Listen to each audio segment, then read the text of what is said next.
Hi friends, welcome to our channel. நம்ம இந்த வீடியோவில் பார்க்க போகிறது என்ன அப்படின்னு பார்த்தீங்கன்னா, 8th ஸ்டாண்டர்ட் சோசியல் சயின்ஸ் புக்கில் இருக்கக்கூடிய எக்கனாமிக், அதாவது பொருளியலில் இருக்கக்கூடிய அழகு 1 தான் பார்க்க போகிறோம். ஸோ இந்த எக்கனாமிக்கை பொறுத்த வரைக்கும் குரூப் 1ல் பார்த்திங்கன்னா கிட்டத்தட்ட 50 கேள்விகள் வந்து குரூப் 1ல் எக்கனாமிக்ஸில் மட்டுமே கேட்பாங்க. ஸோ அந்தளவுக்கு ரொம்ப முக்கியமான சப்ஜெக்ட் அப்படிங்கிறதுனால இதில் இருக்கக்கூடிய ஒவ்வொரு லெசனாக பார்க்கலாம் அப்படின்ற வகையில் இன்றைக்கி 8th ஸ்டாண்டர்டில் இருக்கக்கூடிய அழகு 1, அதாவது பணம், சேமிப்பு மற்றும் முதலீடுகள் அப்படிங்கிறத பார்க்குறோம். ஸோ முதல் டைம் படிக்கிறவங்களுக்கு வந்து ஒரு லெசனை படிக்கும்போது அதில் எது முக்கியமான கண்டென்ட் அப்படின்னு கூட வந்து எடுக்கிறது எப்படின்னு தெரியாமல் இருக்கலாம். ஸோ நம்ம வீடியோ அதுக்கு ரொம்ப யூஸ்ஃபுல்லாக இருக்கும். பிகாஸ் ஒவ்வொரு லைனையும் நம்ம ரீட் பண்ணி அதில் இருக்கக்கூடிய இம்பார்ட்டன்ட் பாயிண்ட், ஒரு பேராகிராஃப் ரீட் பண்ணுறோம் அப்படின்னா அந்த பேராகிராஃப் எக்ஸ்பிளைன் பண்ணி அதில் இம்பார்ட்டன்ட் பாயிண்ட்ஸ் என்ன, அதில் என்ன கொஷின்ஸ் கேட்கலாம் அப்படிங்கிறது எல்லாமே வந்து உங்களுக்கு நான் சொல்ல போகிறேன். ஸோ வீடியோவை ஃபஸ்ட்லேருந்து லாஸ்ட் வரைக்கும் ஸ்கிப் பண்ணாமல் பாருங்கள். இங்கே இந்த பாக்ஸில் பாருங்களேன் கொடுத்துருக்காங்க என்ன அப்படின்னா, ஏபிஜே அப்துல் கலாம் அவர்கள் சொன்ன ஒரு கொட்டேஷன் கொடுத்துருக்காங்க. கற்றல் படைப்பாற்றலை ஏற்படுத்தும். அதாவது ஒருத்தவங்க கல்வி கற்றுக்குறாங்க அப்படின்னா அவங்களுக்கு என்ன திறமை ஏற்படும் அப்படின்னா படைப்பாற்றல் திறமை. ஸோ கற்றல் படைப்பாற்றலை ஏற்படுத்தும். அந்த படைப்பாற்றல் மூலமாக என்ன வந்து உருவாகும்னா சிந்தனை தூண்டப்படும். சரியா? முதல்ல கற்றல், அப்புறம் படைப்பாற்றல், அதன் மூலமாக சிந்தனை. அந்த சிந்தனை அறிவாற்றலை வளர்க்கும். அந்த அறிவாற்றல் உங்களை சிறந்தவராக்கும். ஸோ கல்வி அப்படிங்கிறது ஒரு மனிதரை சிறந்தவராக்கும் அப்படிங்கிறத தான் அவர் சொல்ல வராரு. ஸோ எந்த வகையில் அப்படின்னு பார்த்தீங்கன்னா, கற்றல் மனிதர்களிடையே படைப்பாற்றலை ஏற்படுத்துகிறது. அந்த படைப்பாற்றல் சிந்தனையை தூண்டுகிறது. அந்த சிந்தனை அறிவாற்றலை கொடுக்கின்றது. அந்த அறிவாற்றல் வந்து மக்களை சிறந்தவர்களாக மாற்றும் அப்படிங்கிறது தான். அதுதான் அவர் வந்து எவ்வளோ அழகாக சொல்லியிருக்காங்கன்னு பாருங்கள். கற்றல் படைப்பாற்றலை ஏற்படுத்தும். படைப்பாற்றல் சிந்தனையை தூண்டும். சிந்தனை அறிவாற்றலை அளிக்கும். அந்த அறிவாற்றல் உங்களை சிறந்தவராக்கும். இந்த கொட்டேஷன் யார் சொன்னாங்க? ஏபிஜே அப்துல் கலாம். ஸோ லெசனுக்குள்ளார போயிடலாம்.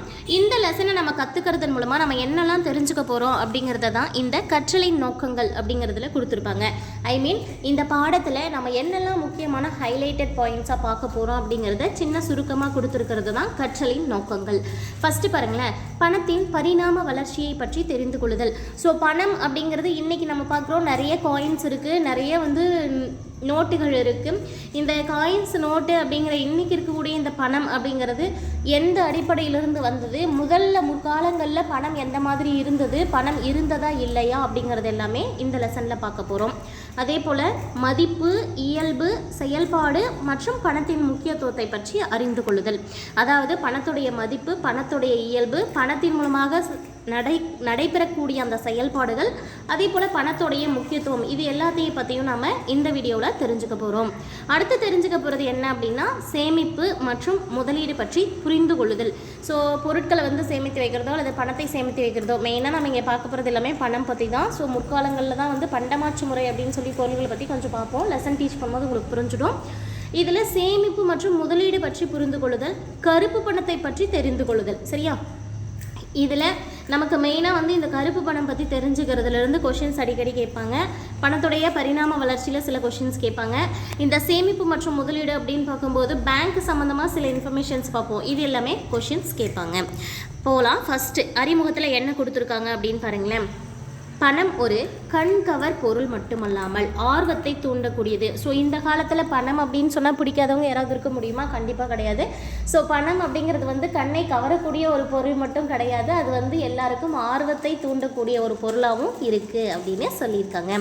இது மாணவர்களுக்கு பிடித்தமான முக்கியமான கூறு. அதாவது பணம் அப்படிங்கிறது வந்து சின்ன குழந்தைங்களுக்குலாம் ஒரு ரூபா 2 ரூபா அந்த மாதிரிலாம் வந்து பார்த்தோம்னா நமக்கு அது வந்து மாணவர்களை பொறுத்த வரைக்கும் அது ஒரு மிகப்பெரிய விஷயமா இருக்குது. ஸோ பணத்தின் வரலாறு மற்றும் பணத்தை பல்வேறு காலங்களில் எவ்வாறு வெவ்வேறு வகைகளாக பயன்படுத்தப்பட்ட முறை ஒரு சுவாரஸ்யமான கதை. அதாவது மாணவர்களுக்கு சொல்கிறாங்க என்ன அப்படின்னா, பணம் வந்து பயன்படுத்தப்பட்ட முறை வந்து ஒரு சுவாரஸ்யமான கதை மாதிரி சொல்ல போகிறோம் அப்படிங்கிற மாதிரி சொல்லியிருக்காங்க. நவீன வடிவங்களில் பணம் வங்கி அமைப்புடன் இணைக்கப்பட்டுள்ளது. இதை கேட்கலாம். நவீன வடிவங்களில் பணம் வந்து எதோட அமைப்போடு இணைக்கப்பட்டது அப்படின்னா வங்கி அமைப்போடு இணைக்கப்பட்டதாக இருக்குது. ஸோ 2வது பேராகிராஃப் பாருங்களேன். பணம் ஒரு அடிப்படை கண்டுபிடிப்பு. ஸோ எந்த ஒரு மனிதர்களாக இருந்தாலும் சரி, எந்த ஒரு விஷயத்துக்குமே பணம் அப்படிங்கிறது ஒரு அடிப்படையான கண்டுபிடிப்பு. அன்றாட பரிவர்த்தனைகளுக்கு இது எளிதானது. ஸோ தினம் தினம் சில பரிவர்த்தனைகள் செய்வதற்கு, அதாவது மாற்றிக்கொள்வதற்கு, இப்போ நம்ம கடைக்கே போகிறோம், நமக்கு ஏதாவது ஒரு பொருள் தேவைப்படுது, அப்போ நம்ம பணம் கொடுத்து அந்த பொருளை வாங்கிட்டு வரோம் இல்லையா, அதுதான் பரிவர்த்தனை அப்படின்னு சொல்கிறோம். ஸோ அன்றாட பரிவர்த்தனைகளுக்கு இது வந்து எளிதானதாக இருக்கும் அப்படின்னு சொல்கிறாங்க. மதிப்புமிக்க பண்டங்கள் மற்றும் பணிகளை மதிப்பிடவும் செல்வத்தை சேமித்து வைத்து எதிர்கால வாணிபத்திற்கும் வழிவகுக்கிறது. அதாவது சில பண்டங்களும், அதாவது பணம் மட்டுமே இல்லாமல் சில உயர்வான பண்டங்கள், எடுத்துக்காட்டுக்கு பண்டம் அப்படிங்கிறது ஒரு பொருளை குறிக்கலாம். இப்போது உயர்வானது அப்படின்னா தங்கம் எடுத்துக்கலாம், அது வந்து ஒரு விலை உயர்ந்ததாம். ஸோ நம்ம குறைவான விலை இருக்கும்போது தங்கம் வந்து நம்ம வாங்கி வைக்கிறோன்னா விலை அதிகமாகும் போது நம்ம என்ன ஆகுது, அதில் லாபம் கிடைக்குது இல்லையா. அதுதான் மதிப்பு மிக்க பண்டங்களாக இருந்தால், பணிகளாக இருந்தாலும் சரி, அதை கூட மதிப்பிடுறதுக்கு, அதே போல் செல்வத்தை சேமித்து வைக்கிறதுக்கு, எதிர்காலத்தில் வணிகம் செய்வதற்கு எல்லாத்துக்குமே வந்து இந்த பணம் வந்து வழிவகுக்குது. பொது ஏற்பு தன்மையை அடிப்படையாக கொண்டு, அதாவது பொது ஏற்பு தன்மை அப்படின்னா எல்லோரும் ஏற்றுக்கொள்ளக்கூடியது தான் பொது ஏற்பு தன்மைன்னு சொல்லுவாங்க. ஸோ பண்டங்கள் வாங்கும்போது அதற்காக செலுத்து தொகையாக அனைவராலும் ஏற்றுக்கொள்ளக்கூடிய எதனையுமே நம்ம பணம் அப்படின்னு சொல்லலாம் அப்படின்னு சொல்லி ராபர்ட்சன் அப்படின்றவங்க சொல்லியிருக்காங்க. அதாவது இதில் என்ன எக்ஸ்பிளைன் பண்ணுற வராங்க அப்படின்னா, இப்போ நம்ம ஒரு பொருள் வாங்குகிறோம் சரியா. இப்போ எக்ஸாம்பிளுக்கு பார்த்தோம்னா, நார்மலாக ஒரு கிலோடைய அரிசி வந்து 70 ரூபா அப்படின்னு வச்சுக்கோங்களேன். அந்த 70 ரூபா அரிசி வந்து 1 kgயோடைய அரிசி ரேட் வந்து 70 ரூபா கொடுத்து வாங்க எல்லோருமே தயாராக இருப்போம். ஏன் அப்படின்னா எல்லோருமே வந்து அதை அக்செப்ட் பண்ணிக்கிறாங்க. ஓகே, 1 கிலோ அரிசி வந்து கண்டிப்பாக 70 ரூபா கொடுத்து தான் வரும் அப்படின்னு அக்செப்ட் பண்ணிக்கிறாங்க இல்லையா. அந்த மாதிரி அனைவருமே செலுத்தி வாங்கக்கூடிய ஒரு பொருளுக்கான அந்த தொகையை நம்ம வந்து என்னென்னு எடுத்துக்கலாம் அப்படின்னு சொல்கிறாங்க, பணம் அப்படின்னு எடுத்துக்கலான்னு யார் சொல்கிறாங்க, ராபர்ட்சன் அப்படின்றவங்க. ஸோ இதில் இங்கே ஒரு முக்கியமான கேள்வி எதை கேட்பாங்க அப்படின்னா, எந்த ஒரு பண்டத்தையும் வாங்கும்போது அதற்காக செலுத்து தொகையாக, அதற்காக வாங்கக்கூடிய தொகையாக எல்லோரும் எந்த தொகையை ஏற்றுக்கிறாங்களோ அது எதாக இருந்தாலும் எவ்வளவு அளவாக இருந்தாலும் அதை பணம்னு சொல்லலாம். யார் சொன்னது, ராபர்ட்சன் அவர்கள். இப்போ பணத்துடைய பரிணாம வளர்ச்சியை பற்றி பார்க்கலாம். பணம் என்ற வார்த்தை ரோம் வார்த்தையான மொனேட்டா ஜூனோ அதிலிருந்து பெறப்பட்டது. நல்ல ஞாபகம் வச்சுக்கோங்க, பணம் ரொம்ப முக்கியமானது. இந்த பணம் அப்படிங்கிற வார்த்தை எந்த நாட்டு வார்த்தை, ரோம் நாட்டு வார்த்தை சரியா. ரோம் வார்த்தையான என்ன வார்த்தை அப்படின்னு தெரிஞ்சுக்கோங்க, மொனேட்டா ஜூனோ. மொனேட்டா ஜூனோ அப்படின்னு சொல்லக்கூடிய அந்த ரோம் வார்த்தையிலிருந்தே பணம் அப்படிங்கிற வார்த்தை வந்தது. இது ரோமின் பெண் கடவுள் மற்றும் ரோம் பேரரசுடைய குடியரசு பணம். அதாவது இந்த மொனேட்டா ஜூனோ அப்படிங்கிறது வந்து ரோமானியர்களுடைய பெண் கடவுளை குறிக்கக்கூடிய வார்த்தை. அதே போல் ரோம பேரரசுடைய குடியரசை சார்ந்த பணம், அதாவது இந்தியாவுக்கு எப்படி ரூபாய் அப்படின்னு சொல்கிறாங்களோ அந்த மாதிரி அந்த ரோமானியர்கள் வந்து பயன்படுத்தக்கூடியது இந்த குடியரசு பணம் அப்படின்னு சொல்கிறாங்க. இந்தியாவின் ரூபாய் என்ற சொல் சமஸ்கிருத வார்த்தையிலிருந்து பெறப்பட்டது. இப்போ தானே சொன்னேன் ரூபாயை பற்றி. ஸோ இந்தியாவில் இருக்கக்கூடிய அந்த ரூபாய் அப்படிங்கிற வார்த்தை எந்த வார்த்தையிலிருந்து பெறப்பட்டது, சமஸ்கிருத வார்த்தையிலிருந்து பெறப்பட்டது. இந்தியாவுடைய பணம் அப்படிங்கிறத என்ன சொல்கிறோம், ரூபாய்னு சொல்கிறோம். எதிலிருந்து பெறப்பட்டதாக சொல்லப்படுகிறது, சமஸ்கிருத வார்த்தையிலிருந்து. ரூபியா என்றால் வெள்ளி நாணயம் என்று பொருள். ரொம்ப முக்கியமானது. ரூபியா அப்படின்னா என்ன மீனிங்கு, வெள்ளி நாணயம். இதில் இந்த ரூபாய் அப்படிங்கிறது சமஸ்கிருத சொல், இதுவும் ஒரு கேள்வி தான். ரூபியா அப்படிங்கிறது வெள்ளி நாணயம்னு பொருள், இதுவும் ஒரு கேள்வி தான். அதே போல் மொனேட்டா ஜூனோ அப்படிங்கிறது எந்த பெண் கடவுள் அப்படின்னா ரோமானிய பெண் கடவுள். ஞாபகம் வச்சுக்கோங்க, அதையும் கொஷின் கேட்பாங்க. அடுத்து பாருங்கள், இன்று நாம் காகித பணமாகவும் நாணயங்களாகவும் பயன்படுத்துகிறோம். ஸோ வீடியோவுடைய ஸ்டார்டிங்லேயே நான் சொன்னேன், இன்றைக்கி இருக்கக்கூடிய பணம் எல்லாமே பார்த்திங்கன்னா நாணயங்களாகவும் சில வகைகளில் காகித நோட்டுகளாகவும் பயன்படுத்திக்கிட்டு இருக்கோம். ஆனால் இன்றைக்கி நாம் காகித பணமாகவும் நாணயமாகவும் பயன்படுத்துகிறோம் இல்லையா. ஆனால் இந்த பரிணாம நிலைகள் ஒரே இரவில் நடக்கலை. அதாவது நேற்று நினச்சி இன்றைக்கி காயினோ அந்த நோட்டுகளோ வந்து அச்சிடப்படலை. அது எப்படி வந்து படிநிலைகள் அடைந்து பரிணாம வளர்ச்சி அடைந்தது அப்படிங்கிறது தான் ஆயிரக்கணக்கான ஆண்டுகள் ஆகி தான் இந்த இடத்துக்கு வந்திருக்குன்னு சொல்கிறாங்க. இந்த நிலையை அடையிறதுக்கு ஆயிரக்கணக்கான ஆண்டுகள் ஆனது அப்படின்னு சொல்கிறாங்க. பணத்தின் பரிமாணம் பல நிலைகளை கடந்துள்ளது. ஆரம்ப மற்றும் பழங்கால நிலை தான் பண்டமாற்று முறை. நான் முதல்லையே சொன்னேன் இல்லையா. ஸோ இன்றைக்கி தான் நம்ம ஒரு பொருள் வாங்க போகிறோம் அப்படின்னா வந்து பணத்தை கொடுத்துட்டு பொருளை வாங்கிட்டு வருவோம். முற்காலங்களில் எப்படி வந்து அந்த பொருளை வாங்குவாங்க அப்படின்னு பார்த்தீங்கன்னா, கொண்டு போயிட்டு தங்கக்கிட்ட எது எக்ஸ்ட்ரா இருக்கோ அதை கொண்டு போய் மற்றவங்க கிட்ட கொடுத்துட்டு அவங்கக்கிட்ட என்ன பொருள் இருக்கோ அதை வாங்கி பொருளுக்கு பொருள் மாற்றிக்கிட்டு வருவாங்க. அதுதான் பண்டமாற்று முறை. அடுத்து பார்க்க போகிற டாபிக் என்ன அப்படின்னு பார்த்தீங்கன்னா, பண்டமாற்று முறை. அதாவது முற்காலங்களில் பண்டமாற்று முறை இருந்ததுன்னு சொல்லிட்டு இல்லையா. அப்போ அது என்னன்னு தெரியணும்ல. பண்டைய காலத்தில் பணம் பயன்படுத்தப்படாமல் பண்டத்திற்கு பண்டம் பரிமாற்றம் நடைபெற்றது. இதுவே பண்டமாற்று முறை. ஞாபகம் வச்சுக்கோங்க, பண்டைய காலங்களில் அந்த காலங்கள்லாம் பணம் வந்து அவங்கக்கிட்ட இல்லாமல் இருக்கும். ஆனால் பண்டம் அதாவது பொருட்கள் அதிகமாக இருக்கும். ஒருத்தவங்க கிட்ட நெல் அதிகமாக இருக்கும், ஒருத்தவங்க கிட்ட ராகி அதிகமாக இருக்கும். ஸோ அந்த நெல் அதிகமாக இருக்கிறவங்க ஒரு படி நெல்லை கொண்டு போய் ராகி அதிகமாக இருக்கிறவங்க கிட்ட கொடுத்துட்டு அவங்கக்கிட்ட இருந்து ஒரு படி ராகியை வாங்கிட்டு வருவாங்க. சரியா? ராகி இந்த மாதிரி எது தாங்கிட்டு அதிகமாக இருக்கோ அதை இன்னொருத்தவங்களுக்கு கொடுத்துட்டு அவங்கக்கிட்ட என்ன அதிகமாக இருக்கோ அந்த பொருளை மாற்றிட்டு வரது தான் என்னன்னு சொல்கிறாங்க அப்படின்னா பண்டமாற்று முறை. அதை தான் சொல்லியிருக்காங்க. பண்டைய காலங்களில் பணம் பயன்படுத்தப்படாமல் பண்டத்திற்கு பண்டம் பரிமாற்றம் நடைபெற்றதை பண்டமாற்று முறை அப்படின்னு சொன்னாங்க. பண்டமாற்று முறை வந்து ஒரு பழைய பரிமாற்று முறை. அதாவது இது வந்து இப்போ இருக்கக்கூடிய நவீன முறை கிடையாது. பண்டமாற்று முறை அப்படிங்கிறது வந்து ஒரு பழைய பரிமாற்று முறை. பணம் கண்டுபிடிப்பதற்கு முன்பாக இந்த முறை பல நூற்றாண்டுகளாக பயன்படுத்தப்பட்டது. பணம் வந்து உருவாகிறதுக்கு முன்னாடி பல்வேறு நூற்றாண்டுகளாக பயன்படுத்தப்பட்டது எதுதான்? பண்டமாற்று முறை. மக்கள் பண்டங்கள் மற்றும் பணிகளை மற்றொரு பண்டங்கள் மற்றும் பணிகளுக்கு பரிமாற்றம் செய்திருக்கிறார்கள். அதாவது நான் ஒரு வேலை செஞ்சு தரேன், எனக்கு நீ ஒரு வேலை செஞ்சுதா அப்படின்னு கேட்குறதும், அதே போல் நான் ஒரு பொருள் உனக்கு தரேன், உன்கிட்ட அதிகமாக இருக்கிற பொருளை எனக்கு கொடு அப்படின்னு கேட்குறதும் தான் இதை சொல்ல வராங்க. அதாவது மக்கள் வந்து பண்டத்துக்கு பண்டமும் பணிக்கு பணியையும் மாற்றிக்கொண்டது தான் பரிமாற்றம் செய்தாங்க. பண்டமாற்று பொருட்களுடைய மதிப்பை பற்றி குழுக்களோடு சேர்ந்து விவாதம் செய்தனர். பண்டமாற்று செயலில் பணத்தின் ஈடுபாடு இல்லாமல் இருக்கிறது ஒரு நன்மை தான் அப்படின்னு சொல்கிறாங்க. அதாவது பண்டமாற்று முறையில் பண ஈடுபாடு இல்லாமல் இருந்தது ஒரு நன்மையானது அப்படின்னு சொல்கிறாங்க. இதில் பண்டைய காலத்தில் பண்டமாற்று முறை பண்டங்கள் மற்றும் சேவைகளை பெற பண்டங்களுக்கு பண்டங்களை மாற்றி வர்த்தகம் நடைபெற்றதுன்னு சொல்கிறாங்க இல்லையா? பாருங்கள், இந்த மாதிரி தான் அந்த காலங்களில் வந்து பண்டமாற்று முறையில் அவங்கக்கிட்ட எக்ஸ்ட்ரா இருக்கிற பொருளை கொடுத்துட்டு இவங்கக்கிட்ட வந்து என்ன தேவையோ அதை வாங்கிட்டு போவாங்க. அதுதான் இங்கே பிக்சரில் காட்டியிருக்காங்க. அடுத்து பாருங்கள், இந்த பண்டமாற்று முறையிலேயே சில குறைகளும் இருந்திருக்கு. பல்வேறு நன்மைகள் பண்டமாற்று முறையில் இருந்தாலும் சில குறைகள் என்ன அப்படின்னு பார்க்கும்போது இருமுக தேவை, பொருத்தமின்மை. அதாவது ஒரு பர்சன் வந்து அவருக்கு வந்து நெல் தேவைப்படுது, இன்னொருத்தவங்க கிட்ட ராகி இருக்குது. இவங்க வந்து இந்த நான் நெல்லை ஒருத்தவங்க கிட்ட நெல் அதிகமாக இருக்குது, ஒருத்தவங்க கிட்ட ராகி அதிகமாக இருக்குதுன்னு வச்சுக்கோங்களேன். இவங்க வந்து எனக்கு நெல் அதிகமாக இருக்குது, நான் உங்ககிட்ட கொடுத்துட்டு ராகியை வாங்கிக்கிறேன் அப்படின்னு சொல்லலாம். ஆனால் இவங்களுக்கு வந்து நெல் தேவைப்படலை அப்படிங்கிற பட்சத்தில் இவங்களால் என்ன பண்ண முடியாது? இந்த நெல்லை வந்து ராகி கொடுத்துட்டு வாங்கிக்க முடியாது இல்லையா? அந்த மாதிரி தான் இருமுக தேவை, பொருத்தமின்மை. ஸோ 2 பேருக்குமே தேவைப்பட்டால் மட்டுமே அவங்களால் என்ன பண்ண முடியுது? அந்த மாற்றத்தை வந்து செய்து கொள்ள முடியுது. பொதுவான மதிப்பின் அளவுகோல். அதாவது இப்போது ஒன்று வந்து விலை மதிப்புள்ள தான் இருக்கும். ஃபார் எக்ஸாம்பிள் வந்து நான் ஒரு படி அரிசி தரேன், நீ ஒரு படி தங்கம் தரியா அப்படின்னு கேட்க முடியுமா? இதுதான் வந்து பிரச்சனை. இதுதான் இந்த பொதுவான மதிப்பின் அளவுகோல். ஆனால் அளவுகோல் அப்படிங்கிறது அப்போ வந்து இந்த எடையெல்லாம் போட்டு இது பண்ணுறது எவ்வளோக்கு எவ்வளோன்னு ஈடாக தான் கொடுப்பாங்க. அப்போ சிலது வந்து உயர்வானதாக இருக்கும், சிலது விலை மலிவானதாக இருக்கும். அப்படி இருக்கும்போது அந்த பொதுவான மதிப்பு அளவுகோல் வந்து பிரச்சனையாக இருந்தது. பொருட்களின் பகுப்படாமை, அதாவது பொருட்களை வந்து சரியாக வந்து பகுக்க முடியாமை. செல்வத்தை சேமிப்பதற்கு சிரமம் அதிகமாக இருந்தது. சரியா? செல்வத்தை சேமிப்பதற்கான சிரமங்கள் வந்து அதிகமாக இருந்தது. ஸோ இது எல்லாமே வந்து சில குறைபாடுகளாகவும் பார்க்கப்பட்டது. பணத்தின் பரிணாம வளர்ச்சியின் பல நிலைகள் பின்வருமாறுன்னு கொடுத்துருக்காங்க. ஸோ முன்னாடி எப்படி வந்து பண்டமாற்று முறையில் பணமாக தெரிஞ்சதோ அது என்னவா மாறுச்சு அப்படின்னா ரொம்ப முக்கியமானது. பண்டப்பணமாக இருந்தது உலோக பணமானது, உலோக பணம் காகித பணமானது, காகித பணம் கடன் பணமானது, கடன் பணம் நிகர் பணமானது. இது எல்லாமே பார்த்திங்கன்னா இதில் இந்த காகித பணம், கடன் பணம், நிகர் பணம் அப்படிங்கிறதெல்லாம் சமீப காலங்களில் ரீசன்ட் டைமில் இருக்கக்கூடிய பணத்தோட வடிவங்கள். காலம், இடம் மற்றும் சூழ்நிலைகளுக்கு ஏற்றவாறு பணம் பல நிலைகளில் உருவானது. அதாவது பண்டப்பணம், உலோக பணம், காகித பணம், கடன் பணம், நிகர் பணம்னு பார்த்துட்டோம் இல்லையா? இதில் இந்த காகித பணத்திலிருந்து பண்ட பணமும் உலோக பணமும் பழங்காலத்தது. காகித பணத்திலிருந்து இந்த கடன் பணம், நிகர் பணம் வரைக்கும் இருக்கிறது சமீபகால பண வடிவம்.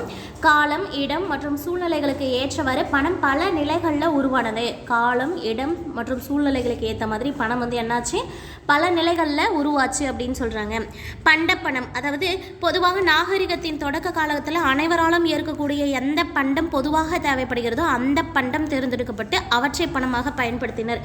ஸோ ஒரு பொருளையே பணமாக எப்படி பயன்படுத்தினாங்க அப்படின்னா, பொதுவாக ஒரு பொருளை எடுத்துக்கிறாங்க, அந்த பொருள் எல்லாருக்குமே தேவைப்படுது அப்படின்னா அந்த பொதுவான பொருளை அவங்க பணமாக பயன்படுத்திக்கிட்டாங்களாம். அதுதான் சொல்கிறாங்க. பொதுவாக நாகரிகத்தின் தொடக்க காலத்தில் அனைவராலும் ஏற்கக்கூடிய எந்த பண்டம் பொதுவாக தேவைப்படுகிறதோ அந்த பண்டம் தேர்ந்தெடுக்கப்பட்டு அவற்றை பணமாக்கினர் அப்படின்னு சொல்கிறாங்க. அதுவே பார்க்கும்போது உரோமம் ஃபார் எக்ஸாம்பிளுக்கு அதெல்லாம் சொல்லக்கூடியது. சரியா? எதெல்லாம் வந்து அவங்க பணமாக இது பண்ணிக்கிட்டாங்க அப்படின்னு பார்த்தீங்கன்னா, உரோமம் அதாவது முடி அப்படிங்கிறது. உரோமம் அப்படிங்கிறது வந்து ஆட்டோடைய முடி இருக்கு இல்லையா, அது, தோல், உப்பு, அரிசி, கோதுமை, பாத்திரங்கள், ஆயுதங்கள், இதை தான் வந்து அவங்க பணமாக பயன்படுத்துகிறாங்க. பழங்காலத்தில் எதெல்லாம் பயன்படுத்துகிறாங்க? ஆட்டோடைய முடி இருக்கு இல்லையா, உரோமம், அது, ஆட்டுத்தோல், அதே போல் மனிதர்களுடைய முடியும் இன்றைக்கும் நம்ம விலை கொடுத்து வாங்குறத பார்த்துருக்கோம் இல்லையா, அதில் ஞாபகம் வச்சுக்கோங்க. ரோமம், அதாவது ரோமம் அப்படின்னா முடி, ரோமம், தோல், அதே போல் உப்பு, அரிசி, கோதுமை, பாத்திரங்கள், ஆயுதங்கள், இது எல்லாமே வந்து பண்டங்கள் பொதுவாக பணமாக பயன்படுத்தினர். அந்த வகையான பண்டங்களை கொடுத்து பண்டங்களை வாங்குதல் பண்டமாற்று முறை என அழைத்தனர். ஸோ அந்த மாதிரி பொதுவான பணத்தை வச்சு வாங்கினது வந்து அவங்க வந்து பண்டமாற்று முறை அப்படின்னு சொல்லி அழைக்கிறாங்க அப்படின்னு சொல்கிறாங்க. சரியா? அடுத்தது உலோக பணம். அந்த பணம் எப்படி உலோக பணமாக மாறினது அப்படிங்கிறத தான் நெக்ஸ்ட் பேராகிராஃபில் பார்க்க போகிறோம்.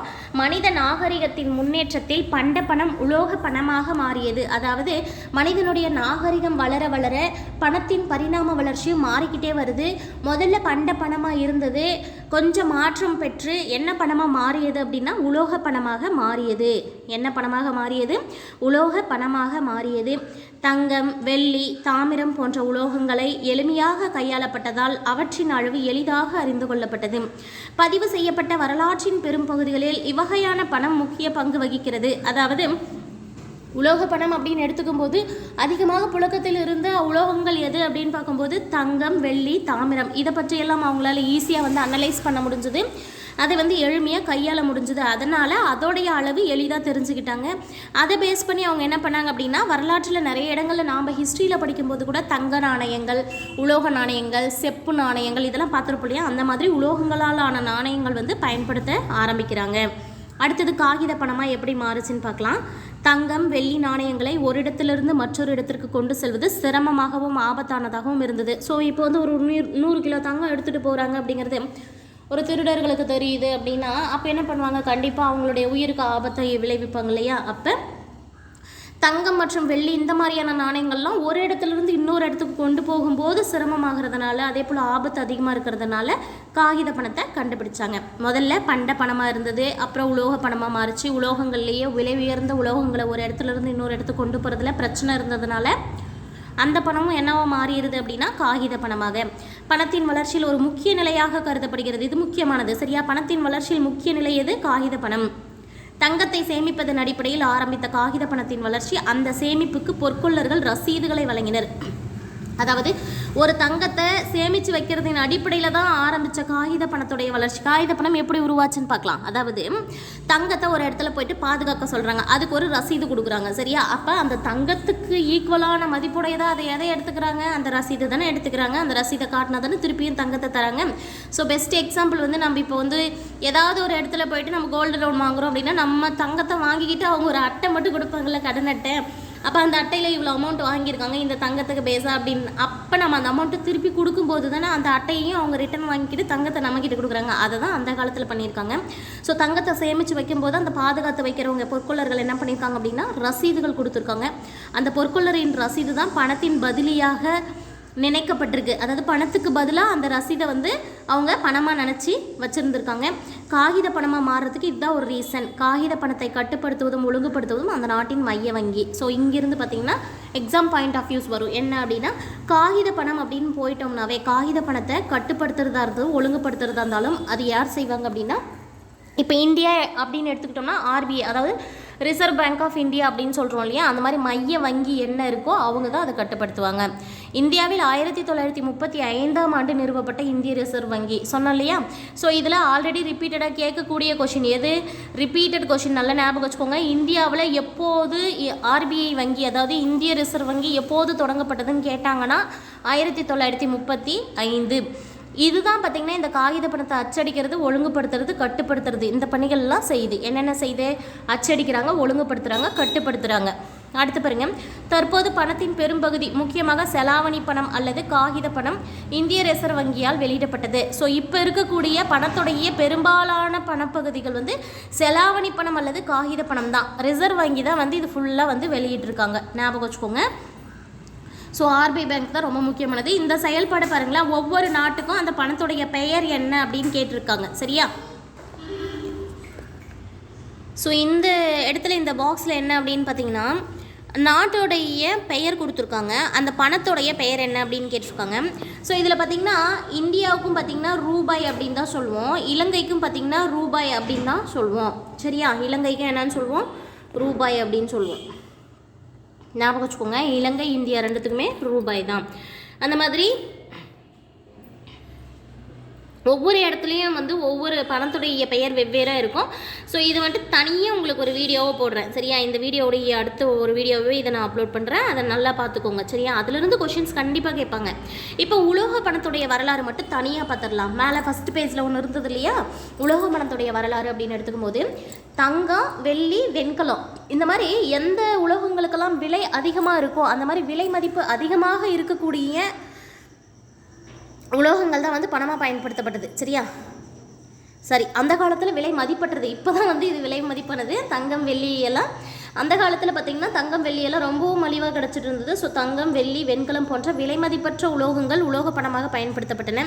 உலோகத்தின் நிலையான எடை மற்றும் துல்லியம், குறிப்பாக தங்கம், வெள்ளி ஆகியவை முத்திரையுடன் பரிமாற்ற கருவியாக செய்யப்பட்டது. அதாவது தங்கம், வெள்ளி நாணயங்கள்லாம் அச்சடிக்கப்படும் போது அதில் வந்து துல்லியமாக அதோடைய அளவும் இருக்கணும் அப்படிங்கிறதுக்காக முத்திரையை அடிச்சிருப்பாங்களாம் சரியா. முத்திரையோட பரிமாற்ற கருவியாக செயல்பட்டது. அவைகள் வெவ்வேறு பிரிவுகளாக எளிதாக பிரிப்பதற்கும் எடுத்து செல்வதற்கும் செலுத்துவதற்கும் வசதியாக இருந்தன. ஸோ அந்த காலங்களில் வந்து அதை ஈஸியாக பிரிக்க முடிஞ்சது, அதை ஈஸியாக செலுத்த முடிஞ்சது, எடுத்து செலவும் வசதியாக இருந்தது அப்படின்னு சொல்கிறாங்க. பண்டைய வரலாற்று ஆசிரியரான ஹெரோடோட்டஸ் நம்ம வந்து பார்க்கும்போது ஹிஸ்ட்ரி பேஸாக முற்காலங்களில் வரலாற்று ஆசிரியர் ஹெரோடோட்டஸ் அப்படிங்கிறவங்க வந்து கிட்டத்தட்ட பொதாண்டிற்கு முன்பு, அதாவது கிமு 8ஆம் நூற்றாண்டில் வாழ்ந்தவங்க சரியா. கிமு 8ஆம் நூற்றாண்டில் லிடியா அப்படிங்கிற நாட்டில் சரியா, கிமு 8ஆம் நூற்றாண்டில் லிடியாவுடைய பேரரசர் மிடால் அப்படின்றவங்க, மிடாஸ் அவங்களுடைய பேர் என்ன, மிடாஸ். எந்த நாடு, லிடியா நாடு. என்ன பேரரசர் அப்படின்னா மிடாஸ் பேரரசர். உலோக நாணயத்தை கண்டுபிடித்தார். உலோக நாணயத்தை கண்டுபிடித்தவங்க யாருன்னு கண்டிப்பாக கேட்கலாம். உலோக நாணயத்தை கண்டுபிடிச்சவங்க மிடாஸ் அப்படின்றவங்க. அவங்க எந்த நாட்டு பேரரசர்னு கேட்டாங்கன்னா லிடியா அப்படிங்கிற இடத்துடைய பேரரசர். எந்த நூற்றாண்டு அப்படின்னு கேட்டாங்கன்னா 8ஆம் நூற்றாண்டு. ஆனால் லிடியாவை விட பல நூற்றாண்டுகளாக இந்தியாவில் தங்க நாணயங்கள் பயன்படுத்தப்பட்டன. ஸோ லிடியாவை விட அதிகமாக தங்க நாணயங்கள் பல்வேறு நூற்றாண்டுகளாக பயன்படுத்தப்பட்டது இந்தியாவில் தான். உலக நாணயங்கள் வெளியீட்டாளர்களே சீனா மற்றும் மத்திய கிழக்கு லிடியாவுடன் பண்டைய இந்தியாவும் உள்ளன. அதாவது உலக நாடுகளை வந்து கம்பேர் பண்ணி பார்க்கும்போது மத்திய கிழக்கு லிடியா இருக்குது இல்லையா, அந்த பிளேஸு, அதே போல் சீனா, இதுக்கு அடுத்து பார்த்திங்கன்னா இந்தியாவும் அந்த வரிசையில் இருக்குதுன்னு சொல்கிறாங்க. இந்தியாவில் கிமு 6ஆம் நூற்றாண்டின் முதல் முறையாக மகாஜனபதங்கள் ஆட்சியில் பூரணாஸ் பாருங்கள் என்னென்ன மாதிரியான பணங்கள் எந்த இடத்துலேருந்து அங்கே பார்த்தது நம்ம வந்து கிமு 8ஆம் நூற்றாண்டு, ரொம்ப முக்கியமானது கிமு 8ஆம் நூற்றாண்டு. ஆனால் கிமு 6ஆம் நூற்றாண்டுலேயே மகாஜனபதங்கள் அவங்களுடைய ஆட்சியில், மகாஜனபதங்களாக இந்தியா பிரிக்கப்பட்டு ஆட்சி செய்த காலத்திலேயே என்னென்ன மாதிரியான நாணயங்கள்லாம் அச்சடிக்கப்பட்டது அப்படின்னா ஒன்று பூரணாஸ், இன்னொன்று கர்ஷபணம். ஞாபகம் வச்சுக்கோங்க, பூரணாஸ், கர்ஷபணம், பனாஸ். எப்படி கேள்வி கேட்பாங்க அப்படின்னு பார்த்தீங்கன்னா பூரணாஸ், கர்ஷபணம், பனாஸ் இந்த மாதிரியான நாணயங்கள் யாருடைய ஆட்சியில் அச்சடிக்கப்பட்டதுன்னு கேட்கலாம். மகாஜனபதங்கள் ஆட்சியில். ஞாபகம் வச்சுக்கோங்க, மகாஜனபதங்கள் ஆட்சியில் அச்சடிக்கப்பட்ட நாணயங்கள் எவைன்னு கேட்டு கூட ஆப்ஷனில் கொடுக்கலாம். பூரணாஸ், கர்ஷபணம் மற்றும் பனாஸ். அடுத்த கேள்வி, தங்கம், வெள்ளி, தாமிரம் மற்றும் ஈயம் போன்ற நாணயங்களை மௌரியர்கள் துளையிட்டு வெளியிட்டனர். அதாவது தங்க நாணயமாக இருந்தாலும் சரி, வெள்ளி நாணயமாக இருந்தாலும் சரி, தாமிரத்தால் ஆன நாணயமாக இருந்தாலும் சரி, ஈயத்தால் செய்யப்பட்ட நாணயமாக இருந்தாலும் சரி, எந்த நாணயங்களையும் இந்த மாதிரி 4 வகையான நாணயங்களையும் மௌரியர்கள் என்ன பண்ணாங்க அப்படின்னா துளையிட்டு தான் வெளியிட்டாங்க. ஸோ மௌரியர்கள் துளையிட்டு வெளியிட்ட நாணயங்கள் எவைன்னு பார்க்கும்போது தங்கம், வெள்ளி, தாமிரம் மற்றும் ஈயம் 4மே. இந்திய, கிரேக்க, குஷான அரசர்கள் கிரேக்க மரபுப்படி சித்திரங்கள் பொறிக்கப்பட்ட நாணயங்களை அறிமுகப்படுத்தினர். அதே போல் இந்தியாவை ஆட்சி செய்த அந்த குஷான அரசர்கள் கிரேக்கத்தை சேர்ந்தவங்க சரியா. இந்தியாவை ஆட்சி செய்த கிரேக்க அரசர்களான குஷான அரசர்கள் கிரேக்க மரபிலான சித்திரங்கள் பொறித்து தான் நாணயங்களை அறிமுகப்படுத்தியிருக்காங்க. 12ஆம் நூற்றாண்டில் டெல்லி துருக்கிய சுல்தான்கள், அதாவது துருக்கியை சேர்ந்த சுல்தான்கள் டெல்லியை ஆட்சி செய்துட்டு இருந்தாங்க 12வது நூற்றாண்டில். ஸோ அந்த 12ஆம் நூற்றாண்டில் டெல்லி துருக்கி சுல்தான்கள் தங்கள் நாணயங்களில் இந்திய அரசர்களின் உருவத்தை நீக்கி இஸ்லாமிய எழுத்துக்களை பொறித்து வெளியிட்டனர். ஸோ முன்னாடி இந்தியாவை ஆட்சி செய்த மன்னர்கள், இந்திய மன்னர்கள் வந்து அவங்களுடைய உருவங்களை நாணயங்களில் அச்சடிஞ்சிருப்பாங்க போல். இந்த 12ஆம் நூற்றாண்டில் டெல்லியை ஆட்சி செய்த இந்த துருக்கியை சேர்ந்த சுல்தான்கள் என்ன பண்ணாங்க அப்படின்னா இந்திய அரசர்களுடைய உருவங்கள் எல்லாம் நீக்கிட்டு இஸ்லாமிய எழுத்துக்களை பொறிச்சு வெளியிட்டிருக்காங்க. ஞாபகம் வச்சுக்கோங்க, யாரோடைய காலத்தில் எப்படி இருந்ததுன்னு ஞாபகம் வைக்கணும். தங்கம், வெள்ளி, தாமிரத்தால் ஆன நாணயங்களை டாங்கா என்றும், மதிப்பு குறைந்த நாணயங்கள் ஜிட்டால் என்றும் அழைத்தனர். சுல்தான்கள் காலத்தில் பாருங்கள் எப்படியெல்லாம் நாணயங்களை 2ஆக பிரிச்சிருக்காங்கன்னு. தங்கம், வெள்ளி, தாமிரம் இதெல்லாம் வந்து டாங்கா தங்கத்தால் செய்யப்பட்ட நாணயமாக இருந்தாலும் சரி, வெள்ளியால் செய்யப்பட்ட நாணயமாக இருந்தாலும் சரி, தங்கம், வெள்ளி மற்றும் தாமிரம் இந்த 3ஆல் செய்யப்பட்ட நாணயங்களை எப்படி அழைச்சிருந்துருக்காங்க? டாங்கா. ஆனால் மதிப்பு குறைவாக இருக்கக்கூடிய நாணயங்களாக இருந்தால் அதை எப்படி அழைச்சிருக்காங்க? ஜிட்டால். அடுத்து பாருங்கள், 1526 இருந்த முகலாய சாம்ராஜ்யம். அடுத்தது பார்த்திங்கன்னா முகலாயர்கள் பற்றி சொல்கிறாங்க. இப்போது சுல்தான்கள் பார்த்தாச்சு, அடுத்தது முகலாயர்கள் பற்றி. 1526 இருந்த முகலாய சாம்ராஜ்யம் முழு சாம்ராஜ்யத்திற்கான பணவியல் முறையை ஒருங்கிணைத்ததும் இந்த சகாப்த பரிமாண பண வளர்ச்சியில் ஷெர்ஷா சூரி ஹுமாயூனை தோற்கடித்து ஆட்சியில் இருந்தபோது, அதாவது 1526 முகலாயர்கள் தான் ஆட்சியில் இருந்திருக்காங்க. பணமுறையை ஒருங்கிணைச்சிருந்திருக்காங்க. எந்த வகையிலன்னு பாருங்களேன், பரிணாம வளர்ச்சியில் ஒரு மிகப்பெரிய மாற்றமே ஷெர்ஷாவின் ஆட்சி காலத்தில். ஷெர்ஷா சூரி அப்படிங்கிறவங்க சூர் வம்சத்தை சேர்ந்தவங்க. அவங்க முகலாய அரசரான ஹுமாயூனை தோற்கடித்து ஆட்சி புரிஞ்சிருப்பாங்க. அந்த சமயங்களில் ஷெர்ஷா சூரி என்ன பண்ணியிருப்பார் அப்படின்னா 178 கிராம் எடையுள்ள வெள்ளி நாணயத்தை வெளியிடுறாங்க. ஞாபகம் வச்சுக்கோங்க, அதை தான் ரூபியா அப்படின்னு முதல்ல சொல்கிறாங்க. இது 40 தாமிர துண்டுகள் அல்லது பைசா போன்றவற்றை பயன்படுத்தினர். அதில் என்னெல்லாம் பயன்படுத்துகிறாங்க அப்படின்னா 40 தாமிர துண்டுகள் அல்லது பைசா மாதிரி பயன்படுத்துகிறாங்களாம். முகலாய காலம் முழுவதும் வெள்ளி நாணயம் பயன்பாட்டில் இருந்தது. ஸோ வெள்ளி நாணயங்கள் முகலாயர்கள் காலம் ஃபுல்லாகவே பயன்பாட்டில் இருந்திருக்கு. இந்த ஷெர்ஷா சூரி வெளியிட்டது தான் ரூபியா அப்படின்னு சொல்லி அழைக்கக்கூடியது 178 கிராம் எடையுள்ள வெள்ளி நாணயம். ஞாபகம் வச்சுக்கோங்க, 178 கிராம் எடையுள்ள வெள்ளி நாணயத்தை வெளியிட்டவர் யாருன்னு பார்த்தீங்கன்னா ஷெர்ஷா சூரி அவர்கள். யாரை தோற்கடித்தவர் ஆட்சி புரிந்தார் அப்படின்னா முகலாய மன்னரான ஹுமாயூனை தோற்கடித்து ஆட்சிக்கு வந்தார். அடுத்து பாருங்களேன், முகலாயர் காலம் முழுவதுமே வெள்ளி நாணயம் பயன்பாட்டில் இருந்தது. ஆங்கில கிழக்கிந்திய கம்பெனி 1600ஆம் ஆண்டில் முகலாய நாணயத்தை பிரபலப்படுத்தியது. ஸோ முகலாயர்களுடைய நாணயத்தை இந்தியா முழுவதும் பிரபலப்படுத்தியவங்க அப்படின்னு பார்க்கும்போது ஆங்கிலேயர்கள் தான். 1600 ஆங்கிலேய கிழக்கிந்திய கம்பெனி வந்திருப்பாங்க. அவங்க தான் முகலாயர்களுடைய நாணயங்களை பிரபலப்படுத்தினாங்க. ஆனால் அதுவே பாருங்களேன், 1717 முகலாய பேரரசர் ஃபாரூக் ஷாயர் அப்படிங்கிறவங்க ஆங்கிலேயர்களுக்கு முகலாய பண நாணயத்தை பம்பாய் அச்சகத்தில் அச்சடிக்க அனுமதி அளித்தாங்க. ஸோ முகலாயர்களுடைய நாணயத்தை அவங்க தான் பிரபலப்படுத்துகிறாங்களே, எல்லாருக்கும் தெரியப்படுத்துகிறாங்களேன்ட்டு இவர் என்ன பண்ணிட்டார் அப்படின்னா 1717 முகலாயர் ஆட்சி செய்த அந்த பேரரசரான ஃபாரூக் ஷாயர் அப்படிங்கிறவங்க ஆங்கிலேயர்கள்கிட்டயே அந்த முகலாய பணத்தையே அச்சடிக்கக்கூடிய உரிமையை கொடுத்துட்றாங்க. ஆங்கில தங்க நாணயங்களை கரோலினா என்றும், வெள்ளி நாணயங்களை ஏஞ்சலினா என்றும், செப்பு நாணயங்களை கப்ரூன் என்றும், வெண்கல நாணயங்களை டின்னி என்றும் அழைத்தனர். ஸோ ஆங்கிலேயர்கள் ஒவ்வொரு நாணயங்களுக்கும் ஒவ்வொரு பெயர் வைக்கிறாங்க பாருங்கள். தங்க நாணயம்னா ஒரு பேர் வைக்கிறாங்க. தங்க நாணயத்தை எப்படி அழைச்சிருந்துருக்காங்க அப்படின்னா கரோலினா. வெள்ளி நாணயத்தை எவ்வாறு கூப்பிட்டுருந்துருக்காங்க அப்படின்னா ஏஞ்சலினா. ஸோ வெள்ளி நல்ல வெள்ளை வெள்ளையர்னு ஜொலிக்கும் இல்லையா, அதனால் அதை ஏஞ்சலினா அப்படின்னு அழைச்சிருக்காங்க. ஞாபகம் வச்சுக்கோங்க.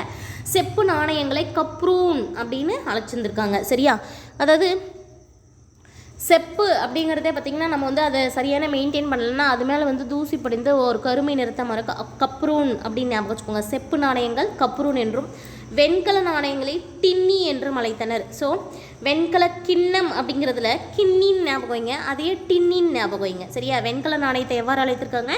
டின்னி. அதுவே தங்க நாணயங்களை கரோலினான்னு அழைச்சிருக்காங்க, வெள்ளி நாணயங்களை ஏஞ்சலினான்னு அழைச்சிருக்காங்க, செப்பு நாணயங்களாக இருந்தால் கப்ரூன்னு அழைச்சிருந்துருக்காங்க. ஸோ இந்த உலோக பணத்தில் ஒவ்வொரு காலத்துடைய பணமும் எப்படியெல்லாம் இருந்திருக்கு அப்படிங்கிறத தான் இந்த பிக்சரில் கொடுத்துருக்காங்க. அதை ஒரு டைம் பார்த்துக்கோங்க, ஜஸ்ட் நீங்கள் தெரிஞ்சுக்கிறதுக்காக. அடுத்தது நம்ம இந்த இடத்துல காகித பணம் வரைக்கும் பார்த்தாச்சு. இப்போ பார்க்க போகிறது என்ன அப்படின்னா கடன் பணம் அல்லது வங்கி பணம் அப்படின்னு ஒரு டாபிக் பார்த்தோம் இல்லையா, அது. காகித பணமும் கடன் பணமும் கிட்டத்தட்ட ஒரே நேரத்தில் வளர்ந்தது. காகித பணமாக இருந்தாலும் சரி, கடன் பணமாக இருந்தாலும் எப்படி தான் வளர்ந்துதான், ஒரே டைமில் தான் வளர்ந்ததாம். மக்கள் தங்கள் பணத்தின் ஒரு பகுதியை கொண்டு போய் என்ன பண்ண ஆரம்பித்தாங்க?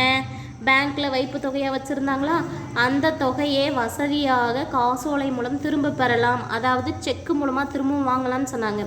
கடன் பணம் அல்லது வங்கி பணம் என்று அழைக்கப்படுகிறது. அதுதான் கடன் பணம் அப்படின்னா வங்கி பணம். காசோலையை தான் என்னன்னு சொல்கிறோம், கடன் பணம் அல்லது வங்கி பணம். ஞாபகம் வச்சுக்கோங்க, கடன் பணம் அல்லது வங்கி பணம் எனப்படுவது எது? காசோலை.